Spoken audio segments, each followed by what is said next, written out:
बाकी मेहमानों के पास भी जाना है। ये प्रक्रिया हमेशा होती रही है। ठीक है राजीव रंजन जी, ये प्रक्रिया हमेशा चुनाव आयोग करता रहा। सत्ताधारी पार्टी को फायदा पहुंचाया जा रहा है, आरोप लग रहे हैं आप लोगों के ऊपर। देखिए, अभी तो 16 दिन बाकी हैं और 47% मतदाताओं ने अपने फॉर्म्स जमा कर दिए, और जिस समय तक ये डिबेट खत्म होगा, जो फिर आधिकारिक आंकड़े आएंगे, उसमें और वृद्धि हो चुकी होगी। और इन 16 दिनों में निसंदेह बिहार की जनता तत्पर है। जो भ्रम पैदा करने की कोशिशें आरजेडी और कांग्रेस के साथ महागठबंधन के दलों ने की थी, जनता को साइकिल रैली और तरह तरह के जो जागरूकता अभियान चलाने के बाद ये बिल्कुल साफ समझ में आ गया है कि कहीं ना कहीं उनको बरगलाया जा रहा है। अवैध मतदाताओं की हिफाजत के लिए महागठबंधन कवच के तौर पर सामने में दिख रहा है। और हमारा उद्देश्य क्या है? जो अवैध मतदाता है उसको हम वोट करने से रोकेंगे, जो वैध मतदाता है वो छूट नहीं जाए। ऐसे एक्सरसाइजेस पहले भी होते रहे हैं। आप खुद दिखला रही है कि 13 बार ऐसे गहन पुनरीक्षण के कार्यक्रम हुए हैं। बिल्कुल। और 2003 में इसी समयावधि में ये कार्यक्रम हो चुका है। हाँ। और अभी जब 16 दिन बाकी हैं, समय समय पर आपको जहां कठिनाइयां जमीनी तौर पर आपके BLAs बताएंगे, आप आयोग से टकराव के बजाय उनका समाधान ढूंढने जाते तो शायद ज़्यादा ये रचनात्मक दिशा में काम होता है। लेकिन आपने आज की तारीख भी इसीलिए तय की कि कल आप एक मनोवैज्ञानिक दबाव बनाते हुए दिखे, लेकिन ये भारत की महान न्यायपालिका है और इस पर कोई असर नहीं पड़ने जा रहा है। जो भी फैसला आएगा उस फैसले के साथ सभी इस बहुदलीय लोकतंत्र का यकीन है और सब लोग उसको मानेंगे। आपको भी यकीन करना चाहिए था। आज जो ये पूरा का पूरा जो दृश्य दिखा संविधान की प्रति, देखिए ये बैकफायर करता है।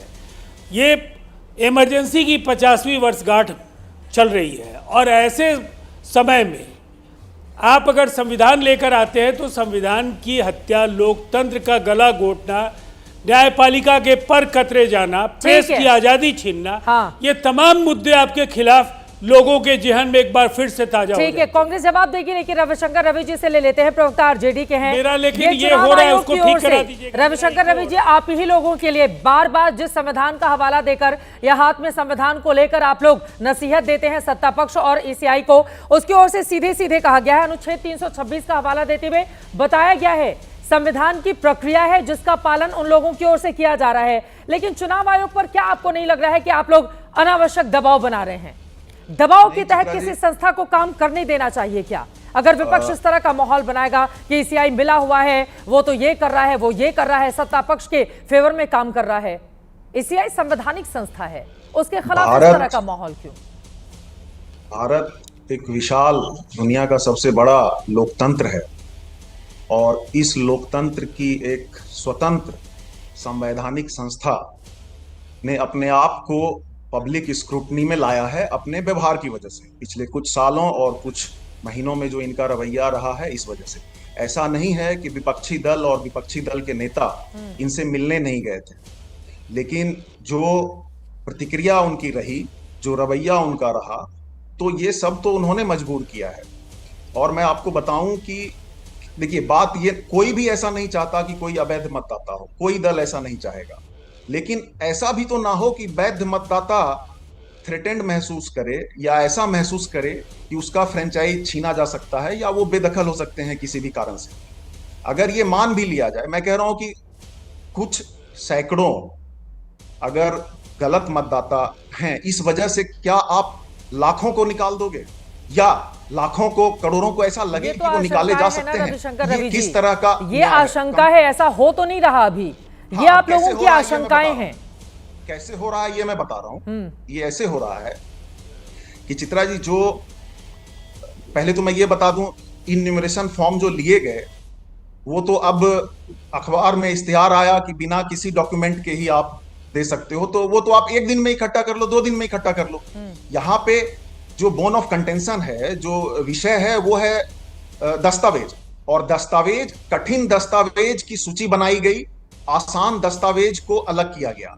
और असल में आप देखें तो ये दस्तावेज मिले हुए हैं, पुरानी बात क्या है इसमें मैं नहीं जाना चाहूंगा, लेकिन नई बात तो यही है ना कि आप बैंक में जाते हैं तो आधार मांगता है, आधार बनाने जाते हैं तो आवास मांगता है, आवास बनाने जाते हैं तो राशन मांगता है, राशन बनाने जाते हैं। कहना मैं ये चाहता हूं कि ये सारे दस्तावेज एक लेवल से इंटरलिंक्ड हैं। बिल्कुल। तो अशिक्षित या कम शिक्षित या मजदूर या प्रवासी मजदूर, इनके पास जो कॉमनली इजिली आधार हो गया, राशन हो गया, गरीब हैं, वोटर हो मजदूर गया, हैं। प्रदीप भंडारी जी, मैं आपके पास आऊंगी एक बार संजय कुमार जी और कन्हैया बेलारी जी का रुख करते हुए। ठीक है, लेकिन यहाँ पर यह आपकी बात बिल्कुल सही है। फॉर्म 6 में एड्रेस प्रूफ या जन्म तिथि का वेरिफिकेशन आधार से हो जाता है। नागरिकता वाले कॉलम में भरना होता है कि मैं भारतीय हूं या नहीं हूं।